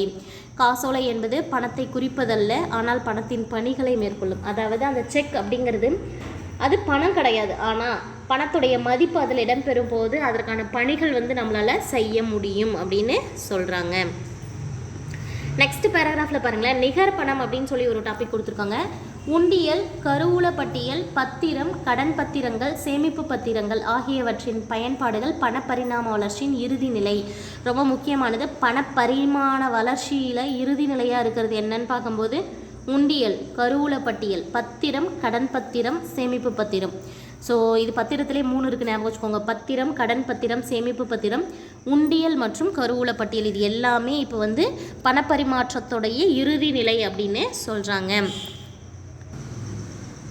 அடுத்து பார்க்க போகிறது வந்து பணத்தின் சமீபத்திய வடிவங்கள். அதாவது ரீசன்ட் டைமில் பணம் என்ன மாதிரியான மாற்றங்கள் பெற்றிருக்கு அப்படின்னா கடன் அட்டைகள் மற்றும் பற்று அட்டைகள், சமீபத்திய நெகிழி பணம். ஸோ சமீபத்திய வடிவங்களில் ஃபஸ்ட்டு பார்க்குறது நெகிழி பணம். அந்த நெகிழி பணம் அப்படிங்கிறது எது ரெண்டு குறிக்குது அப்படின்னா கடன் அட்டைகளும் பற்று அட்டைகளும். ஞாபகம் வச்சுக்கோங்க. கடன் அட்டைகள் மற்றும் பற்று அட்டைகள் எவ்வாறு அழைக்கப்படுகிறது? சமீபத்திய நெகிழி பணம். நெகிழி பணம் அப்படின்னா எது? கடன் அட்டைகள் மற்றும் பற்று அட்டைகள். பணம் இல்லாத பரிவர்த்தனை இதன் நோக்கமாகும். அதாவது பணமே இல்லாமல் கிரெடிட் கார்டு, டெபிட் கார்டு அப்படின்லாம் சொல்லணும் இல்லையா, அதுதான் வந்து கடன் அட்டை மற்றும் பற்று அட்டை. பணம் இல்லாமையே நம்ம போயிட்டு கிரெடிட் கார்டை பயன்படுத்தி நம்மக்கிட்ட பணமே இல்லைனாலும் நம்ம என்ன பண்ணுறோம்? ஸ்வைப் பண்ணிவிட்டு பொருள் வாங்கிட்டு வரோம். அதான் பணம் இல்லாமையே பரிவர்த்தனை செய்வதே இதோடைய நோக்கம். அடுத்து பார்க்குறது மின்னணு பணம். மின்னணு பணம் என்பது வங்கியில் கணினி அமைப்புகளில் உள்ள மின்னணு முறையில் மூலம் பண பரிவர்த்தனை மேற்கொள்வது. ஸோ நம்ம அப்படியே வந்து ஆன்லைன் டிரான்சாக்ஷன் பண்ணுறோன்னு சொல்கிறோம் இல்லையா. மின்னணு பணம் அப்படிங்கிறது வங்கியில் கணினி அமைப்பிலே போயிட்டு மின்னணு முறையை வச்சு பண பரிவர்த்தனை மேற்கொள்கிறோம். அடுத்தது நிகழ்நிலை வங்கி, அதாவது இணைய வங்கி அப்படின்னா என்னன்னு கொடுத்துருக்காங்க பாருங்கள். நிகழ்நிலை வங்கி அல்லது இணைய வங்கி என்பது வாடிக்கையாளர் அல்லது பிற நிதி நிறுவனங்கள் வலைதளத்தின் மூலம் ஒரு பரந்த நிதி பரிவர்த்தனையை நடத்தும் ஒரு மின்னணு முறை அப்படின்னு சொல்கிறாங்க. அதாவது இணைய வங்கி அப்படிங்கிறது ஒரு மிகப்பெரிய ஒரு நிதி நிறுவனமாக இருக்கட்டும், இல்லைனா யாராவது ஒரு வாடிக்கையாளராக இருக்கட்டும், அவங்க நிதி நிறுவன வலைதளத்தின் மூலமாக ஒரு பரந்த நிதி பரிவர்த்தனை வந்து நடத்தக்கூடிய ஒரு மின்னணு முறைக்கு பேர் தான் நிகழ்நிலை வங்கி அல்லது இணைய வங்கி. அதுவே மின் வங்கி அப்படின்னு எடுத்துக்கும் போது மின்னணு வங்கியை தேசிய மின்னணு நிதி பரிமாற்றம் அப்படின்னு சொல்கிறாங்க. அதாவது நெஃப்ட் அப்படின்னு சொல்லுவாங்க. மின்னணு வங்கி என்னன்னு சொல்கிறாங்க? தேசிய மின்னணு நிதி பரிமாற்றம், நெஃப்ட் அப்படின்னு சொல்கிறாங்க. காசோலை அல்லது ரொக்கத்தை விட ஒரு கணக்கிலிருந்து மற்றொரு கணத்திற்கு நிதி மாற்றுவதற்கு மின்னணு வழிமுறையை பயன்படுத்துகிறாங்க இல்லையா, அதுதான். காசோலையும் பயன்படுத்த மாட்டாங்க, ரொக்க பணமும் பயன்படுத்த மாட்டாங்க. ஆனால் ஒரு கணக்குலேருந்து மற்றொரு கணக்குக்கு நிதியை மாற்றுறாங்க இல்லையா, அதுதான் வந்து அந்த மின்னணு வழிமுறையில் பயன்படுத்தப்படுது. இதுதான் மின் வங்கி அப்படின்னு சொல்கிறாங்க. ஆன்லைன் பேமெண்ட்ஸ் இருக்கு இல்லையா, அது. அடுத்து பாருங்கள், பணத்துடைய மதிப்பு பற்றி கொடுத்துருக்காங்க. பணத்தின் மதிப்பு என்பது பணத்தால் ஒரு நாட்டில் உள்ள பண்ட மற்றும் பணிகளை வாங்கும் சக்தியை குறிக்கும். அதாவது பணத்தோட மதிப்பு அப்படிங்கிறது வந்து பணத்தால் ஒரு நாட்டில் இருக்கக்கூடிய ஏதாவது ஒரு பொருளோ அல்லது ஏதாவது ஒரு ஒர்க்கோ நம்ம வந்து வாங்கக்கூடிய அந்த சக்தியை தான் குறிக்கக்கூடியது பணத்தின் மதிப்பு. ஆகையால் இது பண்ட மற்றும் பணிகளின் விலை அளவை சார்ந்திருக்கும். அதாவது அந்த பொருளுடைய விலையோ அல்லது அந்த பணியுடைய விலையோ வந்து சார்ந்த அந்த அளவை தான் குறிக்கக்கூடியது பணத்தின் மதிப்பு. ஆனால் பணத்தின் மதிப்பும் விலையின் அளவும் எதிர்மறை தொடர்புடையது. அதாவது பணத்தோட மதிப்பு அதிகரிக்க பணத்தின் மதிப்பும் அந்த விலையுடைய அளவும் எதிர்மறையாக தான் தொடர்பு படுத்தப்படுமா. பணத்தின் மதிப்பு 2 வகைப்படுத்துகிறாங்க. பணத்தின் அகமதிப்பு, பணத்தின் புறமதிப்பு அப்படின்னு சொல்லிட்டு அதை எக்ஸ்பிளைன் பண்ணி காட்டியிருப்பாங்க பாருங்கள். பணத்தின் அகமதிப்பு அப்படிங்கிறது உள்நாட்டில் இருக்கக்கூடிய ஏதாச்சும் ஒரு பொருளோ அல்லது உள்நாட்டில் இருக்கக்கூடிய ஏதாவது ஒரு ஒர்க்குக்காகவோ கொடுக்கக்கூடியது வந்து அந்த வாங்கக்கூடிய சக்தியை வந்து பணத்தின் அகமதிப்புன்னு சொல்லுவாங்க. அதுவே புறமதிப்பு அப்படின்னா வெளிநாட்டில் இருக்கக்கூடிய ஒரு பொருளோ அல்லது ஒரு ஒர்க்கோ நாம் வந்து பெற்றுக்கொள்வதற்காக கொடுக்கக்கூடிய அந்த திறனை தான் வந்து சக்தியை தான் நம்ம என்ன சொல்கிறோம் அப்படின்னா பணத்துடைய புறமதிப்பு. ஞாபகம் வச்சுக்கோங்க. பணத்தின் அகமதிப்பு என்பது உள்நாட்டில் உள்ள பண்ட மற்றும் பணிகளின் வாங்கும் சக்தியை குறிக்கும். பணத்தின் புறமதிப்பு என்பது வெளிநாட்டில் உள்ள பண்ட மற்றும் பணிகளை வாங்கும் சக்தியை குறிக்கும் அப்படின்னு கொடுத்துருக்காங்க. அடுத்து என்ன இருக்குது அப்படின்னா ரொம்ப ரொம்ப முக்கியமானது, பணத்தை அடிக்கடி கேட்கக்கூடிய ஒரு ரிப்பீட்டடான கேள்வி, கொஷின்ஸில் எக்ஸ்பெக்ட் பண்ண வேண்டிய ஒரு பாயிண்ட்டும் கூட. பணத்தின் ரூபாய் குறியீடு, இந்திய ரூபாய் குறியீடு தமிழ்நாட்டில் உள்ள விழுப்புரம் மாவட்டத்தைச் சேர்ந்த திரு உதயகுமார் அப்படிங்கிறவங்களால் வடிவமைக்கப்பட்டது. இது ஜூலை 15, 2010 அன்னைக்கு இந்திய அரசால் அங்கீகரிக்கப்பட்டது. ரொம்ப ரொம்ப முக்கியமானது. 2 கேள்வி கேட்பாங்க. யார் உருவாக்குனாங்க, எப்போ அங்கீகரிக்கப்பட்டது? 2 கேள்வி தான். ஒன்று திரு உதயகுமார். நாம் தமிழ்நாட்டில் இருக்கிறதுனால நாம் இதை வந்து பெருசாக ஞாபகம் வச்சுக்க வேண்டிய அவசியம் இல்லை, ஏன்னா நம்ம மாநிலத்தை சேர்ந்தவங்க அப்படின்னு ஞாபகம் வச்சுக்கோங்க. ஸோ திரு உதயகுமார் அவர்கள் எந்த மாவட்டம்னு ஞாபகம் வைங்க, விழுப்புரம் மாவட்டம்.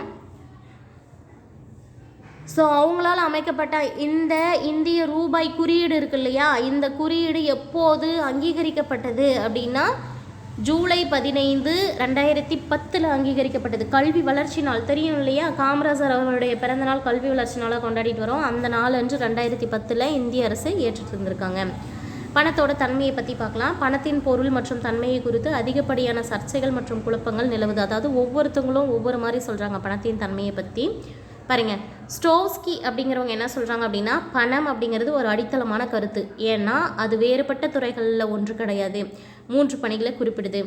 ஒவ்வொன்றும் ஒவ்வொரு மாதிரி, அதாவது கணக்கிடுறதுக்கும் பயன்படுது, மதிப்புடைய அளவுகோலாகவும் இருக்குது, மதிப்பின் நிலைகளை குறிக்குது. அதனால் 3 வகையாக இது பணியை குறிப்பிடுது அப்படின்னு பணம் ஒரு கடினமான கருத்து அப்படின்னு சொல்கிறாங்க, ஸ்டோவ்ஸ்கி சொல்கிறாங்க. ஏன்னா இது 3 வகையான வெவ்வேறு துறைகள் கிடையாது, ஆனால் 3 வகையான பணிகளை செய்யுது அப்படின்னு சொல்லிட்டு. அடுத்தது இன்னொருத்தவங்க என்ன சொல்கிறாங்க அப்படின்னா, சர் ஜான் ஹிக்ஸ் அப்படிங்கிறவங்க என்ன சொல்கிறாங்கன்னா, பணம் அதன் பணிகளால் வரையறுக்கப்படுகிறது. எதுவெல்லாம் பணமாக கருதப்படுகிறதோ அவை பணமாக பயன்படுத்தப்படுகிறது. ஸோ எதையெல்லாம் பணம்னு நினைக்கிறாங்களோ அதையெல்லாம் பணமாக பயன்படுத்துகிறாங்க அப்படின்னு யார் சொல்கிறாங்க, சர் ஜான் ஹிக்ஸ் அப்படிங்கிறவங்க. அதுவே பேராசிரியர் வாக்கர் அப்படிங்கிறவங்க என்ன சொல்கிறாங்க அப்படின்னா, எவையெல்லாம் செய்ய வல்லதோ அதுவே பணம். இது கேட்ட கொஷின் சரியா, எவையெல்லாம் செய்ய வல்லதோ அதுவே பணம் அப்படின்னு சொன்னவங்க பேராசிரியர் வாக்கர் அப்படிங்கிறவங்க. பணத்தின் வரையறைகள் அனைத்தும் அதனுடைய செயல்பாட்டை பொறுத்தே வரையறுக்கப்பட்டுள்ளது. சில வல்லுநர்கள் பணமாக பிரகடனம் செய்யப்பட்டும் எதுவுமே பணம் தான், அதாவது எதையெல்லாம் பணம் சொல்கிறோமோ அது எல்லாமே பணம் தான், பணமாக எதெல்லாம் பிரகடனப்படுத்துகிறோமோ அது எல்லாமே பணம் தான், பணம் அனைவரிடமும் பொதுவான ஏற்புத்திறன் பெற்றுள்ளது, அவை கடன்களை திருப்பி தருவதற்கு சட்டப்பூர்வமான அதிகாரத்தை கொண்டுள்ளது, ஆனால் சட்ட ரீதியான ஒப்பந்த பணத்தை செலுத்தி பண்டங்கள் மற்றும் பணிகளை விற்க மறுத்தால் சட்ட ரீதியாக பணத்தை மக்கள் ஏற்றுக்கொள்ள மாட்டார்கள் அப்படின்னு சொல்கிறாங்க. இன்னொரு விஷயம் என்ன அப்படின்னா, கடன்களை தீர்ப்பதற்கு பணத்தை பயன்படுத்துகிறோம், ஆனால் சட்டப்பூர்வமாக வரையறுக்கப்படாத வேறு சிலவற்றை கூட மக்கள் என்ன பண்ணுறாங்க அப்படின்னா பணமாக ஏற்றுக்கிறாங்க. ஏன்னா பணம் சுதந்திரமாக பரவக்கூடியது அப்படின்னு கொடுத்துருக்காங்க. பணத்துடைய பணிகள் என்னென்ன, ஸோ பணம் மூலமாக நம்ம என்னென்ன ஒர்க் பண்ண முடியும் அப்படின்னு பார்க்கும்போது, பணத்தின் பணிகளாக முதன்மை அல்லது முக்கிய பணிகள், 2ஆம் நிலை பணிகள் மற்றும் வரையறுக்கப்பட்ட பணிகள் அப்படின்னு 3 வகைப்படுத்துகிறாங்க. ஸோ பணத்தோட பணிகளை எத்தனையாக வகைப்படுத்துகிறாங்க, 3. 1 முதன்மை அல்லது முக்கிய பணிகள், 2ஆம் நிலை பணிகள், வரையறுக்கப்பட்ட பணிகள் என வகைப்படுத்தப்படுகின்றன. முதன்மை அல்லது முக்கிய பணிகள் அப்படின்னு பார்க்கும்போது, பணத்தின் முக்கிய பணிகள் பொருளாதாரத்தில் செயல்பட்டு அவை பிரதான பணிகளின் கீழே வகைப்படுத்தப்படுகிறது. பணத்தோடைய முக்கிய பணி பொருளாதாரத்தில் செயல்படுத்துகிறாங்க, அது பிரதான பணிகளின் கீழே தான் அதை வகைப்படுத்துகிறாங்க அப்படின்னு கொடுத்துருக்காங்க. அடுத்தது பரிமாற்ற கருவி அல்லது பண செலுத்துகை. இதில் நம்ம முக்கிய பணிகளாக என்னெல்லாம் பார்க்குறோம் அப்படின்னா, ஒரு பணம் பண்டம் மற்றும் பணிகளை வாங்குறதுக்கு பயன்படுத்துகிறாங்க, ஏதாவது பொருளையோ அல்லது ஒரு ஒர்க்கை ஒருத்தவங்ககிட்ட வாங்கிக்கணும்னா பயன்படுத்துகிறாங்க. மதிப்பின் அளவுகோல், அதாவது அனைத்து வகையான பண்டங்கள் மற்றும் பணிகள் மதிப்பையும் பணத்தால் அளவிடலாம், பல வகையான பண்டங்கள் மற்றும் பணிகளுக்கு இடையில் பரிமாற்ற விகிதத்தையும் தீர்மானிக்கலாம் அப்படின்னு சொல்கிறாங்க. அனைத்து வகையான பண்டங்கள் மற்றும் பணிகள் மதிப்பையும் பணத்தால் நம்மளால் அளவிட முடியும், பல்வேறு வகையான பண்டங்கள் மற்றும் பணிகளுக்கு நடுவில் பரிமாற்ற விகிதத்தையும் தீர்மானிக்க முடியும் அப்படின்னு சொல்கிறாங்க. ஸோ பணம் அளவுகோலாக இருக்குது. 2ஆம் நிலை பணிகளில் பார்க்கும்போது 3 பணிகள் இருக்குது. 2ஆம் நிலையில் எதிர்கால செலுத்துகையான நிலை மதிப்பு, மதிப்பின் நிலைக்கலன் அல்லது வாங்கும் சக்தியின் நிலைக்கலன், அதே போல் மாற்று மதிப்பு அல்லது மாற்று வாங்கும் சக்தி அப்படின்னு சொல்லிட்டு சரியா. எதிர்கால செலுத்துகைக்கான நிலை மதிப்பு அப்படின்னா, எதிர்கால செலுத்துகைக்கு பணம் ஒரு கருவியாக தான் பயன்படும். எதிர்காலத்தில் ஒரு விஷயத்துக்கு எதுவாக இருந்தாலும் எதிர்கால செலுத்துகைக்கு பணம் தான் முக்கியமாக இருக்கும். இன்று ஒரு கடனாளி பணத்தை கடன் வாங்குறாங்க, அப்போ எதிர்காலத்தில் அந்த தொகையை என்ன பண்ணுறாங்க, பணத்தை செலுத்துகிறாங்க இல்லையா, அதை தான் சொல்கிறாங்க. மதிப்பின் நிலைக்கலன் அல்லது வாங்கும் சக்தியின் நிலைக்கலன் அப்படின்னா, சில பண்டங்கள் அழிந்து போகக்கூடியதால் பண்டமாற்று முறையில் சேமிப்பை ஊக்குவிப்பதில்லை. பணத்தின் அறிமுகத்திற்கு பிறகு எதிர்காலத்திற்காக பணத்தை சேமித்தார்கள், அது அழியக்கூடியதில்லை. அதாவது பணத்தை என்ன பண்ணுறாங்க அப்படின்னா, பொருளாக சேமித்து வச்சா கூட அழியும், ஆனால் பணமாக சேமித்து வச்சா நம்மளால் எதிர்காலத்தில் பயன்படுத்த முடியும் அப்படின்னு சொல்கிறாங்க. மாற்று மதிப்பு அல்லது மாற்று வாங்கும் சக்தி, அதாவது பணத்தால் தொலைதூர இடங்களுக்கும் போக முடியும், வெளிநாட்டுக்கும் போக முடியும், அங்கே போயிட்டு சில பண்டங்களையும் நம்மளால் வாங்க முடியும், பரிமாற்றமும் செய்ய முடியும். ஆகவே வாங்கும் சக்தியை ஒரு இடத்துலேருந்து மற்றொரு இடத்திற்கு மாற்றக்கூடியதுக்கும் இது பணம் பயன்படுது. ஸோ இதோடைய மற்ற பணிகள் அப்படின்னு பார்க்கும்போது, கடன் அடிப்படையில் இயக்கப்படுகிறது, மூலதனத்தின் உற்பத்தி திறனும் அதிகரிப்பு, அதாவது கடன் அடிப்படையிலும் இயக்கப்படுகிறது, நாட்டு வருவாயோடைய அளவீடு மற்றும் விநியோகமும் இதில் இடம்பெறுது. பணத்துடைய மற்ற வேலைகள் இது. பணவீக்கம், பணவாட்டம் ரொம்ப ரொம்ப ரொம்ப முக்கியமானது. ஸோ இந்த லெசன்லேயே அந்த ரூபாயை பற்றி இருக்கிறதும் RBI வருஷமும் இந்த பணவீக்கம் பணவாட்டமும் கேட்கறது அடிக்கடி கேட்டுருவாங்க சரியா. பணவீக்கம் என்பது விலை உயரும் பண மதிப்பு குறையும், ஞாபகம் வச்சுக்கோங்க. பணம் வீக்கம் அப்படின்னா பணம் குறையணும், அதாவது வீக்கம் குறையணும்னு ஞாபகம் வச்சுக்கோங்களேன். பணவீக்கம்னா அப்போ பணம் குறையணும், பணத்தோட மதிப்பு குறையணும், பொருளோட மதிப்பு அதிகரிக்கணும். அதுவே பணவாட்டம் அப்படின்னா வந்து அப்போ வாட்டம் அப்படின்னா சுருங்கி இருக்கிறது வந்து நமக்கு விரிவடையணும்னு ஞாபகம் வச்சுக்கோங்க. அப்போ சுருங்கி இருக்கிறது விரிவடையுதுன்னு ஞாபகம் வச்சுக்கோங்க. அதுவே வீங்கி இருக்கிறது வந்து சின்னதாகுதுன்னு ஞாபகம் வச்சுக்கோங்க. அப்போ பணவீக்கம் என்பது விலைகள் உயர்ந்து பணத்தின் மதிப்பு வீழ்ச்சி அடையும், குறையும். பணத்தின் மதிப்பு குறைந்தால் அது பணவீக்கம். ஆப்போசிட்டில் இருக்கும்னு ஞாபகம் வச்சுக்கோங்களேன். பணத்தின் மதிப்பு அதிகரித்தால் அது பணவாட்டம்.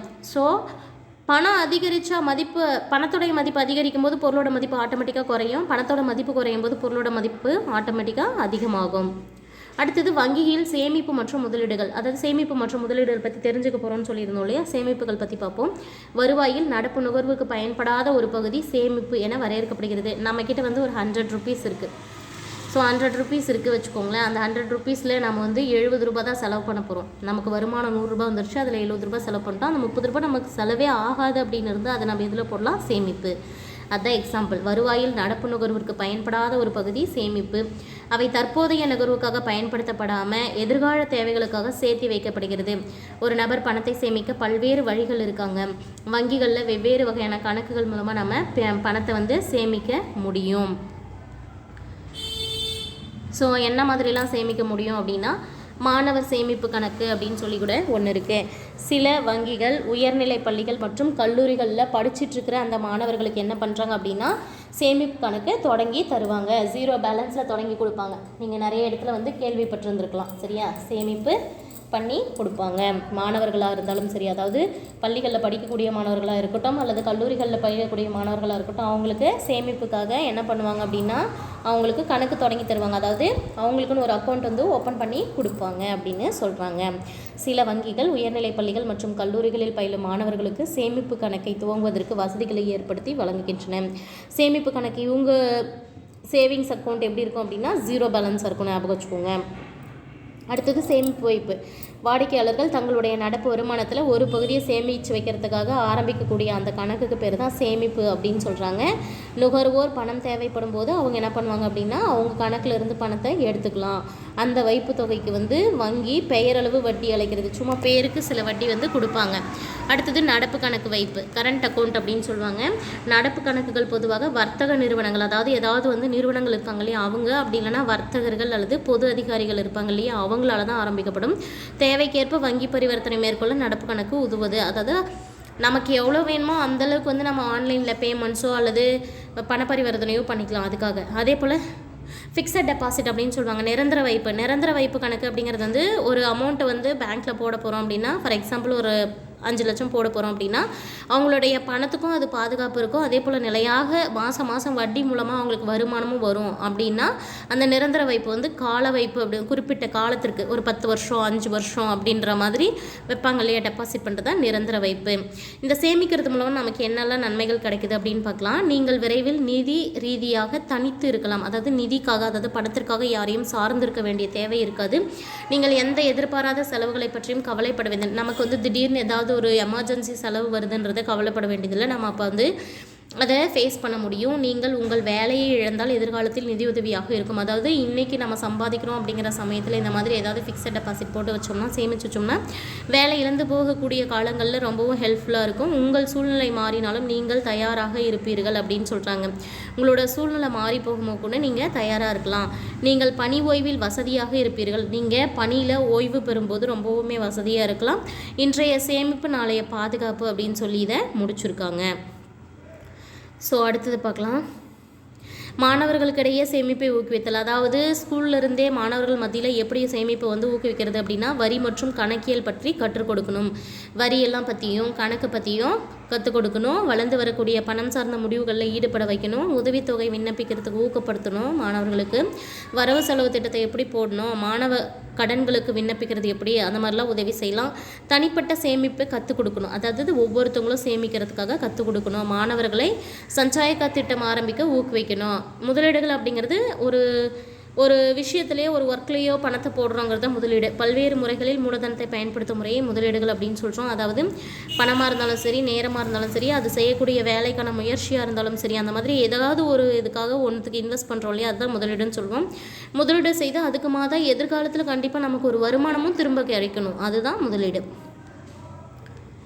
இங்கே இருக்குது பாருங்கள், பல்வேறு முதலீட்டு கருவிகளில் முதலீடு செய்யலாம். எதிலெல்லாம் முதலீடு செய்யலாம் அப்படின்னா, வர்த்தகம், பத்திரங்கள், பரஸ்பர நிதி, காப்பீடு, ஆண்டுத்தொகை, வைப்பு கணக்கு அல்லது வேறு பல பத்திரங்கள் மற்றும் சொத்துக்கள், இந்த மாதிரி 6 வகையாக கொடுத்துருக்காங்க. பங்கு வர்த்தகம், பத்திரங்கள், பரஸ்பர நிதி, காப்பீடு, ஆண்டுத்தொகை, வைப்பு கணக்கு அல்லது வேறு பல பத்திரங்கள் அல்லது சொத்துக்கள்.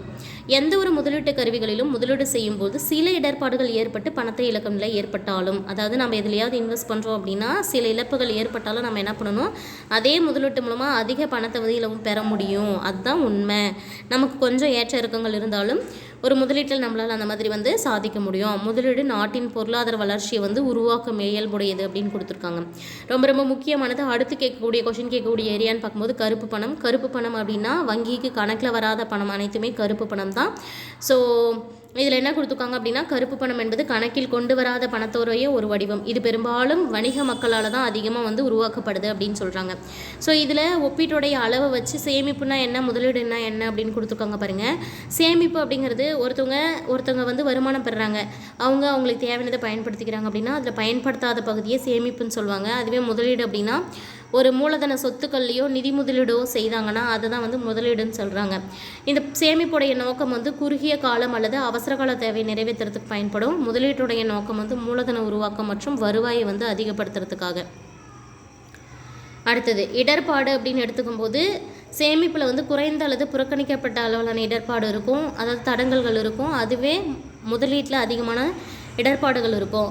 வருவாய் அப்படின்னு எடுத்துக்கும் போது இந்த சேமிப்பில் வந்து வருவாயே இருக்காது, இல்லைனா ஏதாச்சும் கொஞ்சம் வருவாய் அதுக்கான வட்டி மாதிரி இன்ட்ரெஸ்ட் மாதிரி கிடைக்கலாம். ஆனால் இந்த முதலீட்டில் பொறுத்த வரைக்கும் அதிகமான வருவாய் கிடைக்கிறதுக்கு தன்மை உண்டு. நீர்மை தன்மை அப்படின்னா வந்து இந்த சேமிப்பு அப்படிங்கிறது அதிகமான நீர்மை தன்மை உடையது.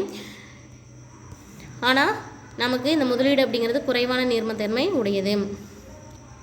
ஏன்னா அவங்க வந்து பொருளாதார நடவடிக்கை மூலமாக ஈட்டிய வருமானத்தை கணக்கில் காட்டுறது கிடையாது. எதனால் கருப்பு பணம் உருவாகுது அப்படின்னா, அவங்க ஒர்க் பண்ணுறாங்க, அதாவது ஒரு பிஸ்னஸ் பண்ணுறாங்க அப்படின்னா அவங்க பொருளாதார நடவடிக்கையில் அவங்களுக்கு கிடைச்ச அந்த வருமானத்தை வந்து கணக்கில் காட்டுறதில்ல, வரியை வந்து ஏமாற்றணுங்கிறதுக்காக வருமானத்தோட ஒரு பகுதியை மட்டும் கணக்கில் காட்டுறாங்க. இதனால தான் கருப்பு பணம் அதிகமாக உருவாகுது. குற்றவாளிகள், கடத்தல்காரர்கள், பதுக்கிறவங்க, வரி ஏய்ப்பவங்க, சமுதாயத்தில் மற்ற சமூக விரோதிகள் மூலமாக கருப்பு பணம் சேருது.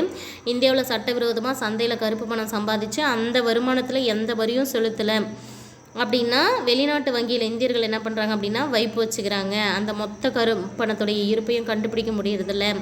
நாட்டில் கருப்பு பணம் அதிகரித்து வருவதற்கான அடிப்படை காரணமே குற்றவாளிகளுக்கு கடுமையான தண்டனை இல்லாதது தான் அப்படின்னு சொல்கிறாங்க. இதுக்காகவே பார்த்திங்கன்னா பண மதிப்பிழப்பு பண்ணாங்க. 2016 நவம்பர் 8 அடிக்கடி கேட்ட கேள்வி, இதுவும் ரிப்பீட்டடான கேள்வி. 2016 நவம்பர் 8ஆம் தேதி இந்தியாவில் இந்திய அரசாங்கம் என்ன பண்ணாங்க அப்படின்னா, கருப்பு பணத்தை ஒழிக்கணுங்கிறதுக்காகவே எல்லா 500 ரூபாய் மற்றும் 1000 ரூபாய் நோட்டெல்லாம் பண மதிப்பிழப்பு செய்கிறதா அறிவித்தாங்க. ஸோ இந்தியாவில் 500 மற்றும் 1000 ரூபாய் நோட்டுகள் பண மதிப்பிழப்பு செய்யப்பட்டது எப்போதுன்னு கேட்டாங்கன்னா 2016 நவம்பர் 8ஆம் தேதி.